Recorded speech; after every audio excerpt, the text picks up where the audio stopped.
अब गंगा प्राकट्य की कथा है, सुना देते हैं। 3 पीढ़ियां निकल गईं गंगा जी को लाने में। एक राजा की कथा आती, भागवत जी में ही कथा है। सगर राजा जो थे, उनके अनेक पुत्र हुए और उन पुत्रों का किसी का, वो कथा लंबी है, उनका वध हुआ।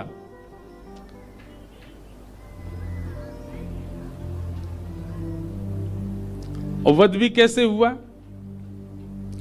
सगर राजा एक यज्ञ कर रहे थे। बहुत ध्यान से सुनो, गंगा जी के तट पे बैठो। गंगा जी कैसे आई आपको पता होना चाहिए। तो सगर राजा अश्वमेध यज्ञ कर रहे थे।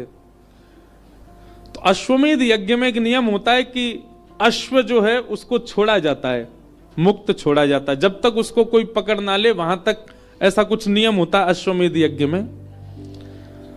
तो सगर राजा का जो अश्व था, यज्ञ के बाद उसको छोड़ना था, लेकिन वो इंद्र विघ्न डालते हैं यज्ञ में।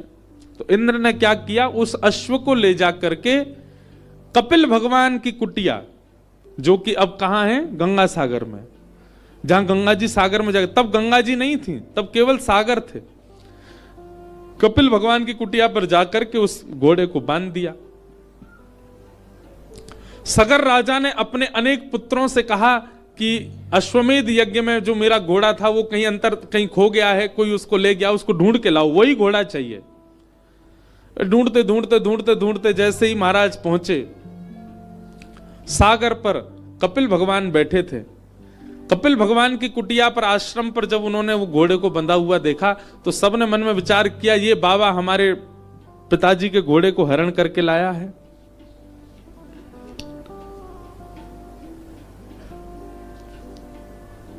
जैसे ही कपिल भगवान को उन्होंने उठाने का प्रयास किया तो ब्रह्म ध्यान में बैठे थे, ध्यान से जैसे ही उठे, नेत्र खोले तो उनके नेत्रों से अग्नि प्रज्वलित हुई और वे सारे बालक सगर के वहीं जल गए, राख बन गए।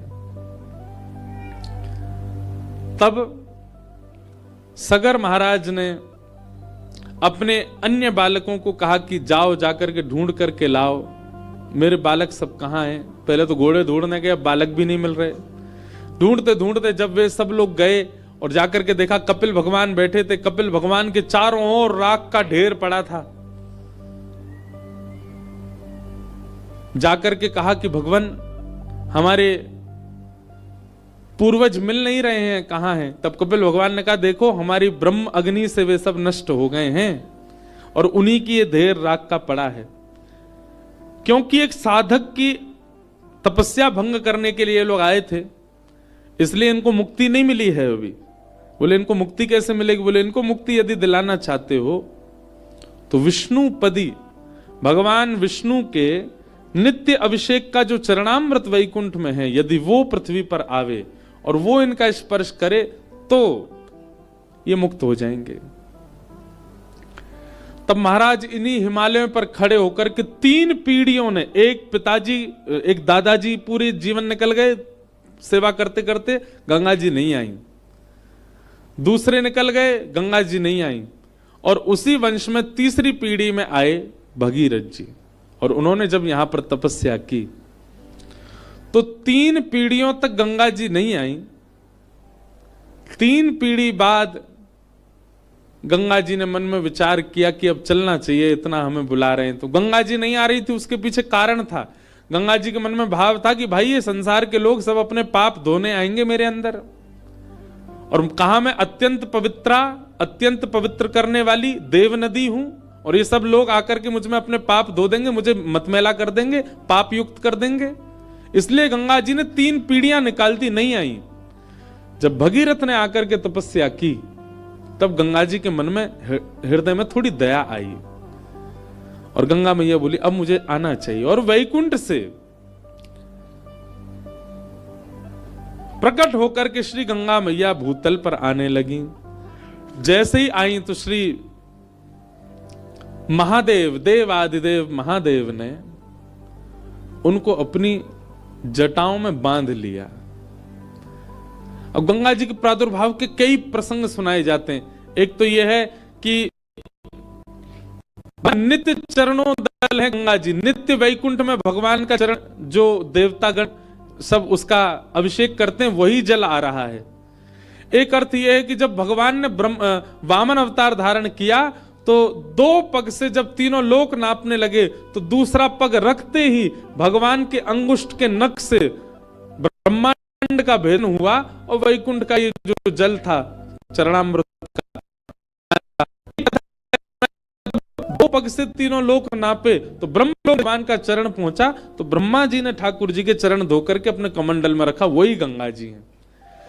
लेकिन सब कथाओं का एक मूल है कि गंगा जी विष्णुपदी हैं, ठाकुर जी के चरणामृत हैं। तो जैसे जी नीचे आने लगी महादेव को क्रोध आया। क्यों क्रोध आया?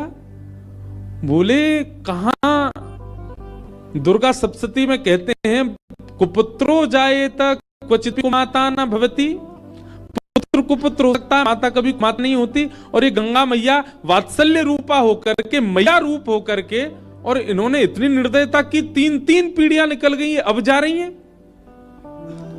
गंगा जी को जटा में बांध लिया। गंगा जी प्रार्थना करने लगी, महादेव आप ऐसा क्यों कर रहे हैं? तो महादेव ने जटा में बांधी। इसके भी 2 कारण, पहला तो क्रोध वाला कारण था कि उनको गुस्सा आया कि गंगा जी ने इतना विलंब क्यों किया आने में, और दूसरा कारण यह था कि विष्णु है तो महादेव चाहते हैं कि श्री हरि चरणामृत तो मेरे सिर पर रहे, इसलिए 2 कारणों से गंगा जी को बांध लिया। गंगा जी ने प्रार्थना की, महादेव आप हमें मुक्त करो। महादेव बोले ऐसे नहीं करेंगे, रुको। भी सब देवताओं को बुलाया, 33 कोटि देवता शंकर जी के आगे हाथ जोड़ के नतमस्तक हो गए। बोले आज्ञा आपने हमें क्यों बुलाया? महादेव उपदेश देने लगे, बोले ये कलिकाल प्रारंभ हो रहा है नीचे पृथ्वी पर, और कलयुग में लोगों पर इतना समय नहीं है, और आप सब देवी देवता अपने तप के लिए इतना समय मांगते हैं। कोई 1000 वर्ष की तपस्या करता है तब देवता प्रसन्न होते हैं, कोई 100 वर्ष की तपस्या करता है तब देवता प्रसन्न होते हैं, कोई हिमालय पर उल्टा लटक के भजन करे तब प्रसन्न होते हैं। आप सब देवी देवताओं को अपने आप को सहज बनाना पड़ेगा। तो सब देवी देवता आ गए, सबने आकर के अपनी सहजता व्यक्त कर दी। बोले महाराज, शनि भगवान बोले हम पे तो कोई सरसों को तेल चढ़ा दे, हम वैसे प्रसन्न हो जाएंगे। महादेव बोले अच्छा है। ब्रह्मा जी बोले हमारे तो मंदिर ही नहीं है पूरी पृथ्वी पर, कोई ब्रह्मणे नमः एक बार भी कह देगा तो हम उससे प्रसन्न हो जाएंगे। भैरव बाबा, अंबा मैया, सब ने आकर के अपनी सहजता बता दी। कोई इतना कर दे हम उसी से प्रसन्न, कोई इतना कर दे इसी से प्रसन्न, अरे कोई कुछ ना करे केवल हमारी ओर देख ले हम उसी से प्रसन्न हैं। तब महादेव ने गंगा जी से पूछा कि आप बताइए, अब सबने तो अपने भाव बता दिए, आपकी प्रसन्नता क्या है?